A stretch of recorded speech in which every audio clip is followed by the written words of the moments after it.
Hello विद्यार्थी मित्रों नमस्कार।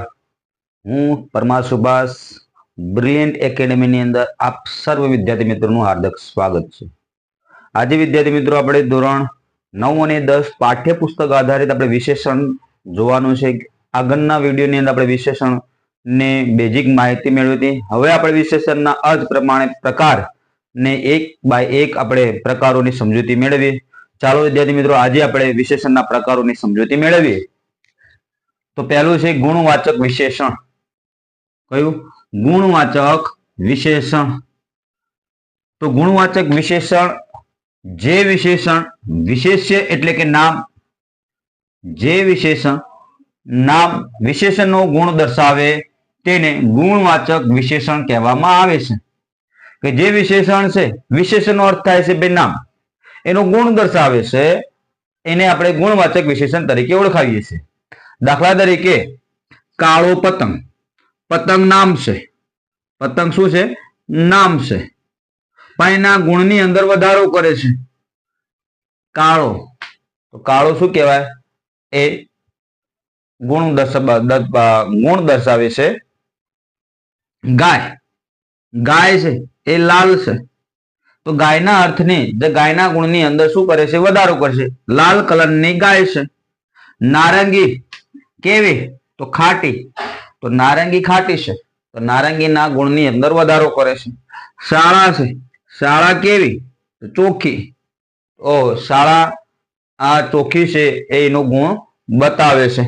तो गुणवाचक विशेषण में केटलाक पेटा प्रकारो पण पड़े छे, तो एना विषे विद्यार्थी मित्रों आपणे चर्चा करीए के गुणवाचक विशेषण ની અંદર કયા કયા પેટા પ્રકારો પડે છે।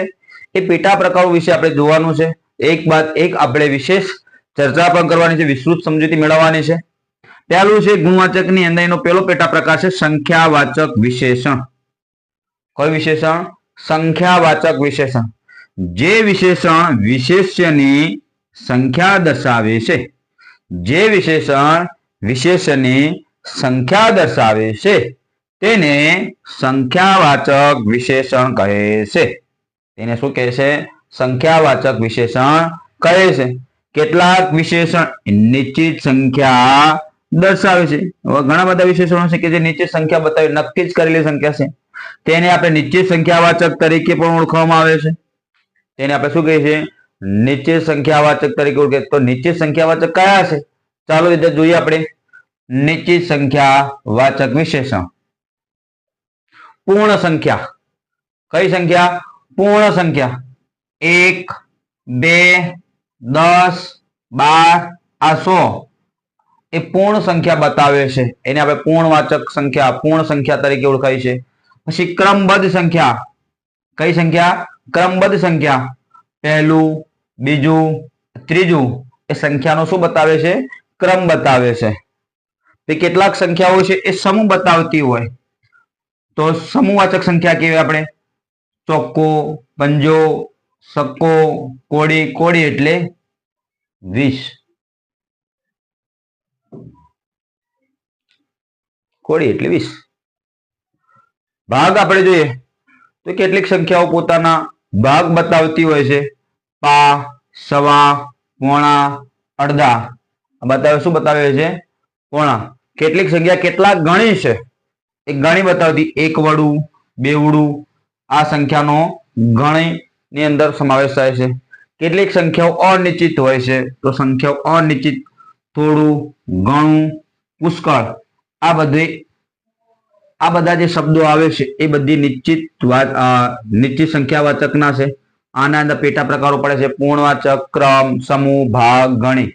તો વિદ્યાર્થી મિત્રો તમારે યાદ રાખવાનું 1, 2, 10, 12, 100 પહેલું, બીજું, ત્રીજું, ચોક્કો, પંજો, સક્કો આવી રીતે બધી સંખ્યાઓ આપેલી હોય એને આપણે સંખ્યાવાચક વિશેષણ કહીએ છીએ। હવે સંખ્યાવાચક વિશેષણનો પેટા પ્રકાર આપણે જોઈએ છે। એની અંદર આ કોનો છે? તો ગુણવાચકની અંદર આવે છે પેટા પ્રકાર સાર્વનામિક વિશેષણ। કયું વિશેષણ? સાર્વનામિક વિશેષણ। સર્વનામ વિશેષણ તરીકે પ્રયોજાય છે। શું પ્રયોજાય છે? સર્વનામ વિશેષણ તરીકે પ્રયોજાય ત્યારે એ સાર્વનામિક વિશેષણ તરીકે ઓળખવામાં આવે છે। દાખલા તરીકે આ સાંભળી ખલીફાને એ શું કહેવાય છે? એ સર્વનામ છે। આપણે કોકને સંબોધીને બોલીએ છીએ એ લોભી દરબારીઓ વિશે દુઃખ થયું. કોના વિશે? એ લોભી દરબારીઓ વિશે મને શું થયું? દુઃખ થયું. તો એ સામેવાળા વ્યક્તિ માટે દર્શાવેલો છે, સર્વનામ છે, એટલા માટે અહીંયા એ શું થાય છે? વિશેષણ. આ કોઈ શાણો, તો અહીંયા કોઈ વ્યક્તિ છે, કોઈના અર્થની અંદર વપરાય છે, તો કોઈ, આ કોઈ શાણો માણસ જણાય છે, તો કોઈ છે એ વિશેષણ છે. હું કશી આજ્ઞા કરવા માંગતો નથી. હું છે એ સર્વનામ છે. હું છે એ સર્વનામ છે, એટલે અહીંયા હું સાર્વનામિક વિશેષણ તરીકે ઓળખવામાં આવે છે.